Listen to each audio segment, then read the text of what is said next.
Ivan Katongole nga yakulira okuteekerateekera ekibuga mu Kampala Capital City Authority aleeteddwa mu kkooti y'eddayo erisookerwako e Makindye okuggulwako emisango wabula ng'ono abadde mu mbeera mbi ddala olw'ekirwadde ekimubala embiriizi ng'era abadde ayambibwako abantu babiri okusobola okutambula. Ono mu kutuusibwa mu kkooti agasimbaganye n'omulamuzi Prosecutor Shabe ng'aleeteddwa okusomerwa omusango gw'okwekubaana okumenya ekkanisa eya St. Peter's Church of Uganda mu Ndeeba. Wabula olw'okubeera nga mukosefu bannamateeka be basabye kkooti obutamusomera misango egimuvunaanibwa, ekintu omulamuzi Prosecutor Shabe kyakkiriziganyizza nakyo. Wetwogeddeko ne munnamateeka wa Ivan Katongole, Max Mutabingwa, atunnyonnyodde embeera y'omuntu we. Bagambye nze kanso, nze muliisi wano. Mbagambye nze siri mu poliisi. So, kkooti temusomedde misango. Emusindise mu poliisi. Police bondi ejimujeeko and he has not committed any offense. And whatever he did, byonna byakola yali abikolera mu office ye. Dr. Nakibinge Fahad wabula yasanyukidde obuyinza okukwata Ivan Katongole naddala ku kyekuusa ku kutulugunya abantu ku nsonga z'ebizimbe mu Kampala. Era nsaba Pulezidenti Museveni atunulire ku basajja abo abagenda bamenya amayumba g'abantu mu Lubaga ate era nga abantu bangi nnyo baakosebwa. Nze ku nnyumba yange kwafiirako n'omuntu mulamba. Ekkanisa ogenda otya n'ogimenya kitegeeza bw'ova ku kkanisa oba ogenda ku muzikiti.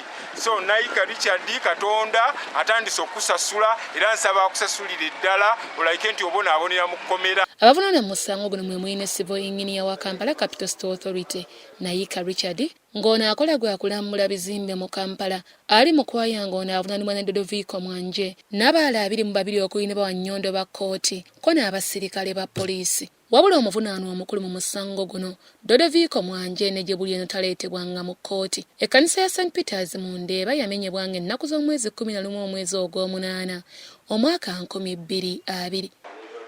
Mu ngeri yemu ate ye MABIRIZI akyalemeddeko ku nsonga y'okulemesa omubaka Robert Kyagulanyi Ssentamu okulondebwa ku kifo ky'omukulembeze w'eggwanga olw'ensonga z'agamba nti si nnambulukufu.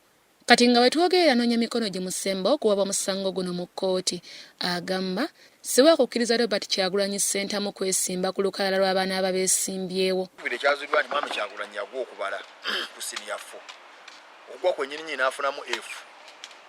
So twebuuliza omuntu asobola okubala ku siniya 4 eggwanga lino eririmu abayigirize eririmu economy n'ebikyala alisobola. Ekyokusatu Mwami Kyagulanyi yagwa general paper ku siniya 6.